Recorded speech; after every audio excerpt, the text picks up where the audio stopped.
అయితే నేను థ్యాంక్స్ చెప్పుకున్నాను. నేను చేయలేదు. అందరికీ నమస్కారం.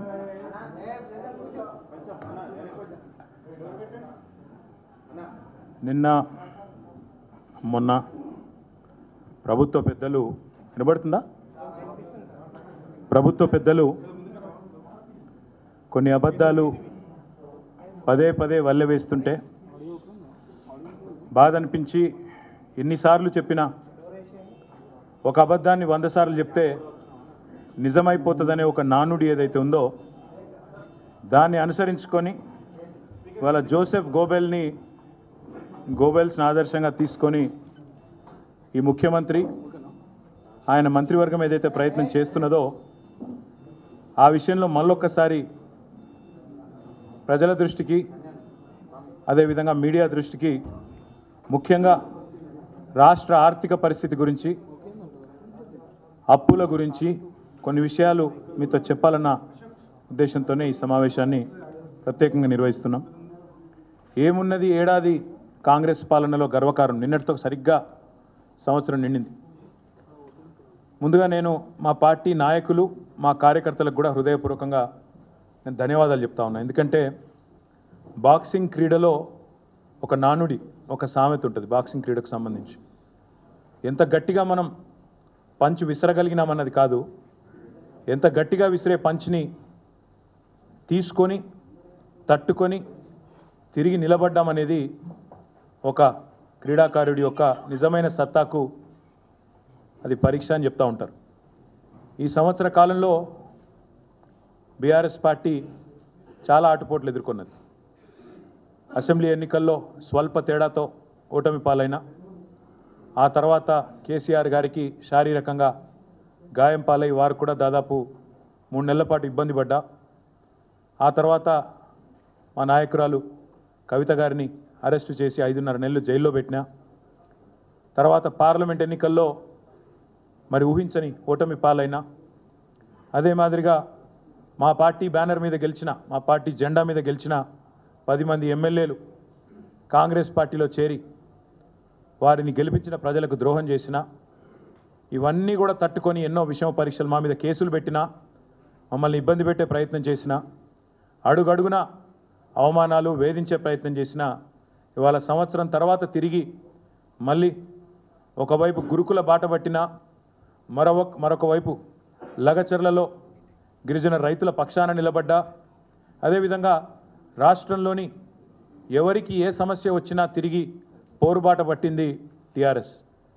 ఈరోజు తెలంగాణ భవన్ జనతా గ్యారేజ్గా మారింది. వరుసగా క్యూ కడతా ఉన్నారు ఇక్కడికి. హైడ్రా బాధితులు, మూసీ బాధితులు, రకరకాల బాధితులు, ప్రభుత్వ బాధితులు, కాంగ్రెస్ బాధితులు అంతా కూడా వరుసగట్టి ఇక్కడికి వస్తున్నారు. వచ్చి వారి వేదన, వారి బాధ చెప్పుకుంటూ ఉన్నారు. అందుకే నేను అనేది, మా నాయకులకు మా కార్యకర్తలకు ముందుగా శిరస్సు వంచి వారి పోరాట స్ఫూర్తికి నా ధన్యవాదాలు తెలియజేస్తా ఉన్నా. ముఖ్యంగా సోషల్ మీడియాలో కూడా ఎక్కడికక్కడ ఖండాంతరాల్లో ఉండే మా తమ్ముళ్ళు మా చెల్లెళ్ళు కూడా చాలామంది మరి పార్టీ ఉండాలా, ఖచ్చితంగా తెలంగాణకు శ్రీరామ రక్ష అంటే కేసీఆర్ నాయకత్వం అని చెప్పి బలంగా నమ్మి వాలంటీర్గా పనిచేస్తున్న తమ్ముళ్లకు చెల్లెళ్లకు, సోషల్ మీడియా సైనికులకు, క్షేత్రస్థాయిలో ప్రతిరోజు కాంగ్రెస్తో తలపడుతున్న మా కార్యకర్తలకు, కేసులకు వెరవకుండా ఇవాళ సింహాల్లాగా పోరాడుతున్న మా నాయకులందరికీ పేరు పేరున హృదయపూర్వకంగా ధన్యవాదాలు తెలియజేస్తూ, మరొక 4 ఏళ్ళు ఈ పోరాటాన్ని ఇంకా ఉధృతంగా తీసుకుపోదామనే ఒక కేసీఆర్ గారి సూచన, కేసీఆర్ గారి భావన కూడా మీకు తెలియజేస్తూ, మరి ఏడాది పాలనలో ఏమున్నది గర్వకారణం అంటే, రాష్ట్రం ఇవాళ నిజంగా చూస్తే రేవంత్ రెడ్డి ప్రభుత్వం వచ్చిన తర్వాత 1,00,000 కోట్లు అప్పులు కొత్తాయి. రేవంత్ బ్రదర్సు మాలామాలైనరు. రాష్ట్రం మాత్రం అధోగతి పాలైన మాట వాస్తవం. ప్రజలు తిప్పల పాలైన మాట కూడా వాస్తవం.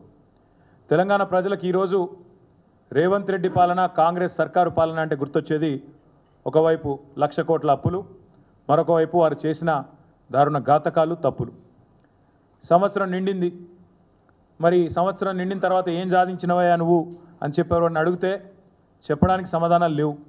ఏదో పేరుకి ఆర్భాటము, హడావుడి తప్ప ఈరోజు నిజంగా చెప్పడానికి సమాధానాలు లేవు. అందుకే ముఖ్యమంత్రి తన తప్పులను కప్పిపుచ్చుకోవడానికే మళ్ళీ అప్పులు అంటూ తప్పుడు కూతలు కూస్తూ ఉన్నాడు. అప్పులు అంటూ తప్పుడు కూతలు కూస్తున్న ముఖ్యమంత్రికి నేను చెప్పేది, అప్పుల మీద కాదు జరగాల్సింది, నీ తప్పుల మీద చర్చ. తెలంగాణ సమాజంలో మేము తప్పకుండా నిన్ను సూటిగా ఇవాళ కొన్ని ప్రశ్నలు అడుగుతున్నాం, దమ్ముంటే సమాధానం చెప్పు. సీఎం అంటే ఇవాళ నువ్వు సీఎం పదవి చేపట్టిన తర్వాత ఆ పదవి స్థాయి కూడా దిగదార్చినావు నువ్వు. ఇవాళ నీ ప్రభుత్వంలో ఎవరన్నా బాగుపడ్డారంటే అనుముల బ్రదర్స్ మాత్రమే బాగుపడ్డారు. నీ ప్రభుత్వంలో ఎవరికన్నా ఏమైనా లాభం జరిగింది అంటే కేవలం అనుముల రేవంత్ రెడ్డి, అనుముల తిరుపతి రెడ్డి, అనుముల జగదీష్ రెడ్డి, అనుముల కొండల్ రెడ్డి, అనుముల కృష్ణారెడ్డి, ఇంకా మిగతా బ్రదర్స్కి మాత్రమే లాభం జరిగింది. హైలైట్ ఏంటంటే రాష్ట్రానికే 1000 కోట్ల స్థాయిలో పెట్టుబడి ఇచ్చే స్థాయికి అనుముల కుటుంబం చేరిందని చెప్పి వాళ్ళ ప్రజలు అనుకుంటున్న మాట వాస్తవం. మరి వచ్చే సంవత్సరం ఫోర్బ్స్ జాబితాలో రిచెస్ట్ బ్రదర్స్ ఎవరయ్యా అంటే అనుముల బ్రదర్స్ అని వస్తుందేమో, అదానిని కూడా దాటేస్తారేమో అని చెప్పి ప్రజలు కూడా అనుకుంటున్న మాట వాస్తవం. నీ ఏలుబడిలో రాష్ట్రానికి రాబడి తెచ్చే తెలివి లేదు, రాష్ట్ర సంపద పెంచే సోయి లేదు, స్పృహ లేదు, ఒక్కటి కూడా కనీసం పాజిటివ్ పని చేసిన ముఖం లేదు. ఏం చేయాలా?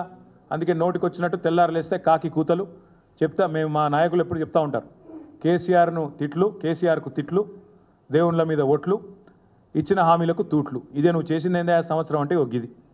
మాట్లాడితే ముఖ్యమంత్రి అనేవాడు రాష్ట్ర ప్రతిష్ట పెంచాల్సిన ప్రయత్నం చేయాల్సింది పోయి ఇవాళ రాష్ట్ర ప్రతిష్టను, రాష్ట్ర పరువును గంగలో కలిపినట్టు రాష్ట్రం దివాలా తీసిందని దివ్యంగా ఉన్న రాష్ట్రం మీద దివాలా తీసిందని ఆరోపణలు చేసే ఒక దివాలాకోరు ముఖ్యమంత్రి మనకు ఉండడమే ఇవాళ నిజంగా కూడా మనం చేసుకున్న దురదృష్టం.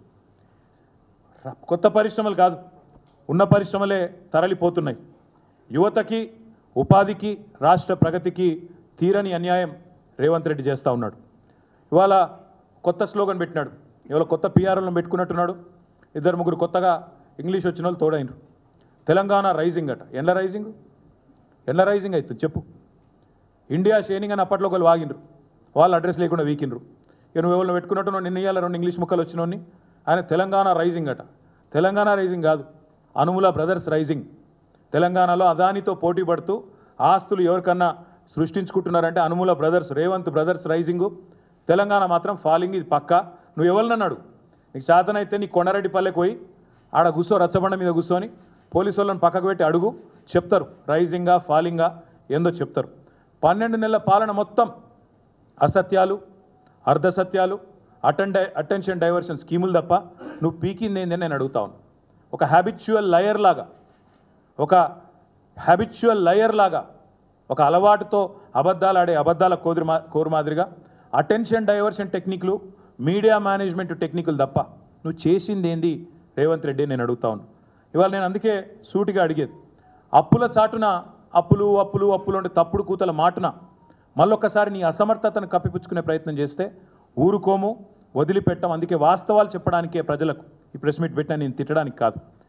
మీరు గద్దెనెక్కిన మొదటి రోజే నిజానికి మా నాయకుడు మా కేసీఆర్ గారు చెప్పినారు, వాళ్ళని ఒక 3-4 నెలలు ఏమనకండి, నిర్మాణాత్మక ప్రతిపక్షంగా ఉండండి, శాసనసభల శాసన మండలిలో బయట అక్కసు వెలగక్కినట్టు ఉండొద్దు, మనం పద్ధతిగా ఉండాలి, మనం తెచ్చిన తెలంగాణ, కష్టపడి తెచ్చిన తెలంగాణ ఇది, ఎవరికి ప్రజలు అధికారం ఇచ్చినా తెలంగాణ బాగుండాలని కోరుకోవాలి, ఏమనకండి అన్నారు. మేమేమో అనలే. కానీ నువ్వు మొదటి రోజు నుంచి మొదలుపెట్టినావు అసెంబ్లీలో కారు కూతలు, పిచ్చివాగుడు, శ్వేతపత్రాల పేరిట డ్రామాలు. తప్పలేదు, నువ్వు శ్వేతపత్రాలు పెడితే మేము శ్వేతపత్రాలను బయట పెట్టినాం. నువ్వు ఆ అప్పుల గురించి మాట్లాడితే అప్పులను పెట్టుబడిగా పెట్టి సంపద సృష్టించిన వైనాన్ని ప్రజల ముందు పెట్టినాం. కానీ నువ్వు బంద్ చేస్తలేవు.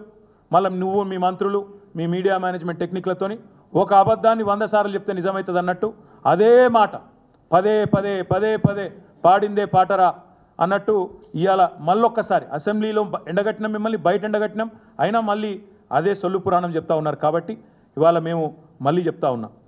అయినా ఇవాళ ఎందుకు వచ్చినాయి ఈ దొంగ ముచ్చట్లు? సంవత్సరం అయిపోయింది. సంవత్సరం అయిపోతే నువ్వు సాధించిన విజయాల గురించి చెప్పుకోవాలి. గొప్పగా ఇది చేసినాం, అది చేసినాం, పొడి చేసినా అని చెప్పుకోవాలి. కానీ నువ్వేం చేస్తున్నావు? నువ్వు కావాలని అప్పులు గిప్పులు అని మళ్ళీ తప్పుడు కూతలు ఎందుకు కూస్తున్నావు? ఒకటే ఒక కారణం. ఎందుకంటే నీ బాధ ఏంది? నీ 6 గ్యారంటీలు 100 రోజులు అన్నావు, దాని మీద చర్చ జరగద్దు. 420 హామీలు నువ్వు ఇచ్చినావు, వాటి మీద చర్చ జరగొద్దు. అందుకే నేను అంటున్నా, అప్పుల లెక్కలు కాదు, హామీల లెక్కలు చెప్పు. వడ్డీల ముచ్చట్లు కాదు, వాగ్దానాల ముచ్చట్లు చెప్పు. ఆ రోజు చాలా గొప్ప వాగ్దాటి ప్రదర్శించిండ్రు కదా నువ్వు, బట్టి విక్రమార్క ఇద్దరు. ఏమన్నారు ఆ రోజు? ఒక టీవీలో చర్చ కూర్చోబెట్టి, మరి చాలా చెప్తున్నారు మీ ఇద్దరు, అడ్డగోలు హామీలు ఇస్తుండ్రు, అవుతుందా మీతోని అని అడిగితే, మాకు అణువు తెలుసు